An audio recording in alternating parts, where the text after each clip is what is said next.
little bit about what you want to see changed in the tax bill that passed the House last night.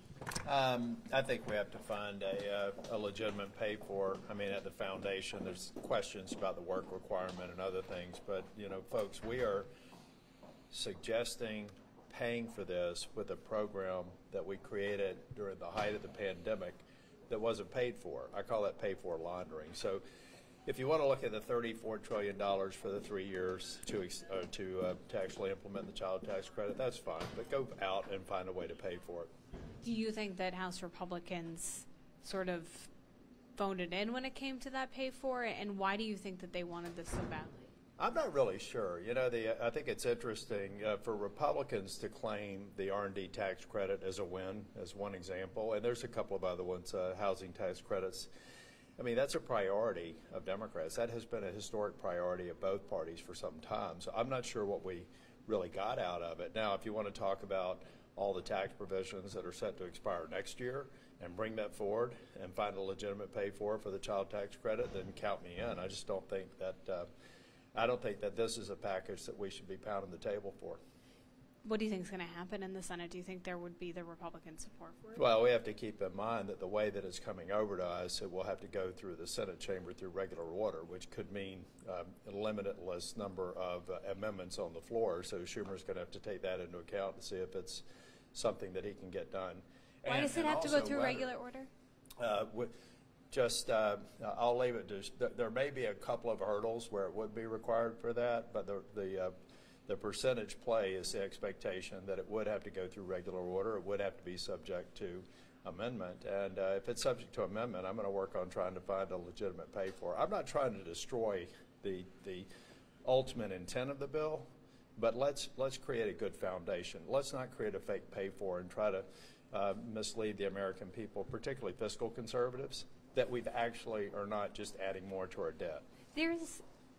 This was an overwhelming vote in the House, though. Don't you think that changes the pressure on the Senate to act? Not me. You know, I try to be consistent. You know, I work on a bipartisan basis. This is a bipartisan effort, but I think it's ill-advised in terms of the way they're just the fundamentals of it. I think we need to be honest with the American people.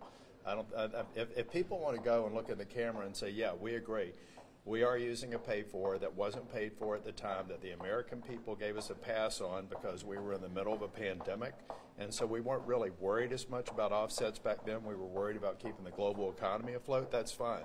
But don't pretend like it's some legitimate resourcing of money. This was a debt that we took on at the height of the pandemic to try and keep the global economy sound. Do you have any concerns shared by some of your Republican colleagues that this could help the president because of the child tax credit provision being expanded? You know, I can see that argument. I can see where past administrations have tried to get checks going into mailboxes at the right time in an election year. That seems to be something that's not necessarily reserved for one party or the other. I'm more concerned with just the fundamentals of the program and being honest with the American people about how we're paying our bills. We're not paying our bills now. We're basically swiping one credit card to pay another credit card. That's just not the way to run our fiscal house. I just have a quick one on interest rates. The Fed held them yesterday. Yeah.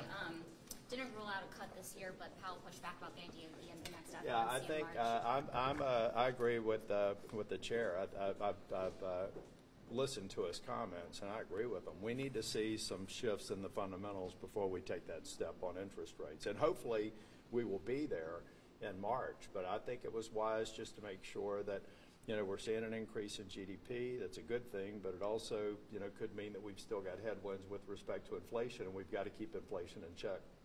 What's happening with the immigration bill? I think they're doing the final appropriations decisions right now, but it's critical. We need it out this weekend, or I think that the hill may just get too steep. Yeah, I was going to ask. I mean, you guys have been saying, not you in particular, but they've been saying for weeks that text was imminent, and we still haven't seen it. Oh, I agree. And I think it's time to get it out there and defend it. I don't think it has to be 100% complete to get out there and defend the major tenets of the bill. There's a lot of assertions out there about what this bill does and doesn't do that are patently untrue. And the only way you're going to be able to counter that is by pointing to the specific text. Thank you. Take care.